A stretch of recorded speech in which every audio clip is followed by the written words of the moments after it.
Hi guys, Infosys off campus recruitment drive test guidelines అయితే వచ్చేసాయి. Test date వచ్చేసరికి 4 జనవరి 2026. Reporting time వచ్చేసి 12:45 హైదరాబాద్లో సివిఆర్ కాలేజ్లో.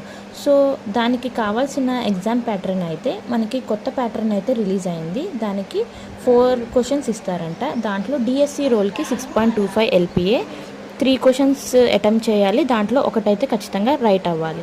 అండ్ ఎస్పీఎల్1 దానికి 10 LPA plus 1 LPA bonus 3 questions రాయాలి, 1 కరెక్ట్ అవ్వాలి. అదే హార్డ్ అండ్ మీడియం క్వశ్చన్స్లో. ఎస్పీఎల్2లో 16 ఎల్పిఏ ఇస్తారు అండ్ 3 క్వశ్చన్స్లో 2 అయితే ఖచ్చితంగా రైట్ అవ్వాలి. అండ్ ఎస్పీఎల్3 21 ఎల్పిఏ, దాంట్లో అన్ని హార్డ్ లెవెల్ క్వశ్చన్సే అడుగుతారు.